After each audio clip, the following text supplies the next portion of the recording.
Selamat malam pemirsa. Anda kembali menyaksikan kabar ekonomi nasional. Pemerintah menyiapkan anggaran sekitar 60 triliun untuk penanganan dan pemulihan bencana di Pulau Sumatera. Anggaran ini, menurut Menteri Keuangan Purbaya Yudisadewa, diperoleh dari penghematan anggaran internal pemerintah, termasuk mengurangi rapat-rapat yang dinilai tidak efektif. Pernyataan ini menjadi sorotan publik. Selain soal bahasanya, muncul juga pertanyaan, apakah anggaran sebesar ini aman bagi keuangan negara dan bagaimana dampaknya terhadap ekonomi? Untuk membahasnya, sudah terhubung melalui video bersama Bapak Dadan Maulana, pengamat ekonomi nasional. Selamat malam Bapak Dadan. Ternyata nama kita Iya, sama ya. selamat malam, terima kasih. Baik Bapak. Sebenarnya seberapa penting anggaran 60 triliun ini untuk Sumatera? Anggaran ini penting dan memang sangat dibutuhkan, apalagi setelah terjadi bencana ini. Jadi ketika bencana datang, yang terdampak itu bukan cuma rumah atau jalan, tapi juga kehidupan sehari-hari mereka. Banyak dari mereka yang sulit bekerja, usaha terhenti, dan penghasilan pun ikut turut. Bahkan mereka tidak memikirkan penghasilan, tapi untuk makan pun mereka pasti susah. Nah, di kondisi seperti ini, pemerintah memang harus hadir. Dana ini dipakai untuk membantu warga memperbaiki fasilitas dan supaya aktivitas ekonomi bisa berjalan dengan lebih baik lagi. Jadi tujuannya sederhana, agar masyarakat itu bisa cepat bangkit dan tidak terlalu lama terdampak. Jadi tujuannya agar masyarakat bisa cepat bangkit. Iya, betul, supaya dampaknya tidak berlarut-larut. Baik. Bapak, pemerintah menyebut dana ini berasal dari penghematan, termasuk mengurangi rapat internal. Apakah langkah ini wajar? Kalau soal sumber dana, sebenarnya ini langkah yang cukup masuk akal.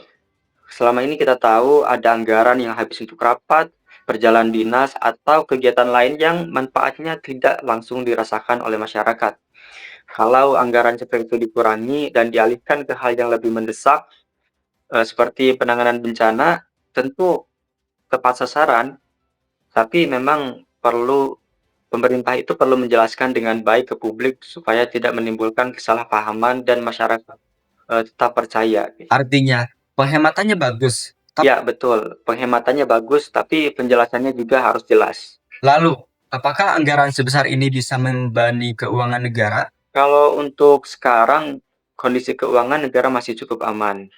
Selama dana ini benar-benar dari penghematan, bukan dari menambah utang atau memangkas anggaran penting seperti pendidikan atau kesehatan, resikonya masih bisa dikendalikan.